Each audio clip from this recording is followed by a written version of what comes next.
turi mu kagari ka Kankuba, umutwe wa Kamatama. Hari inzu rero nje kukwereka iri muri aka kagari, muri uyu mudugudu.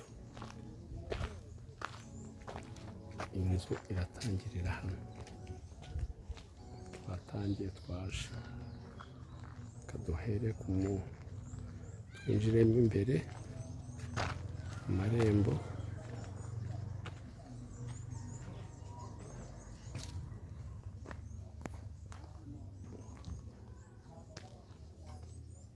Iyi rero ni inzu, urubibi rwayo ni uru nguru. Turimo turaza mo imbere, aha ngaha kuko ari tuwarete na dushe, ni mu gikari cyayo.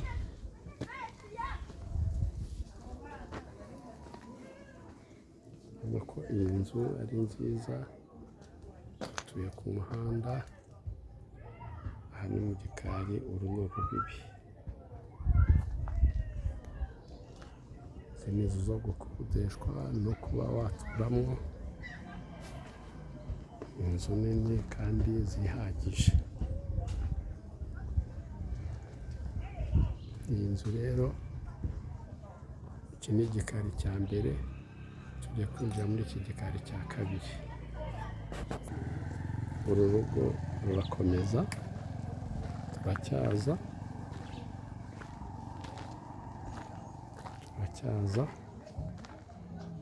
aya mazu nayo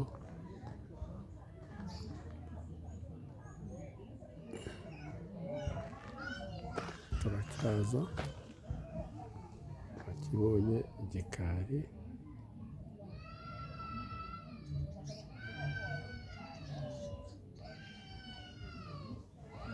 turacyaza.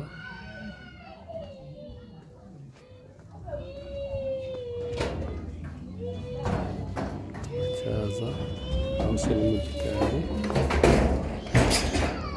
uyu ni umuzenguruko w'iyi nzu kugera hariya kuri kariya kabambasi. Rero tuje mu gikari, amazu arimo, hariya amazu angahe? Icyumba kimwe na salo, ibyumba bingahe?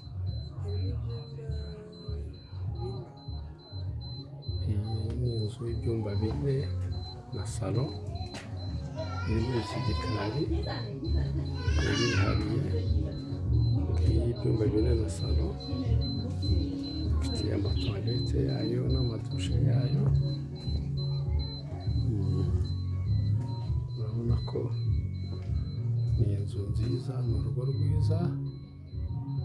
Wadukenera kuri 0788 40. Urabona ko ari inzu iracyakomeye.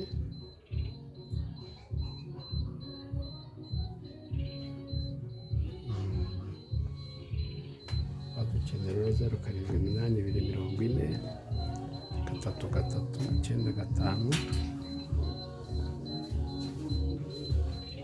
Yatubona no kuri WhatsApp niyo.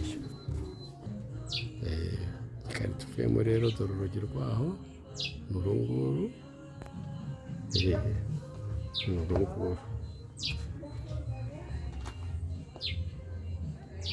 Ubwo rero wahakunda, wakenera 078240 3395. Mukore subscribe kuri channel yacu ya Tumenye BTV.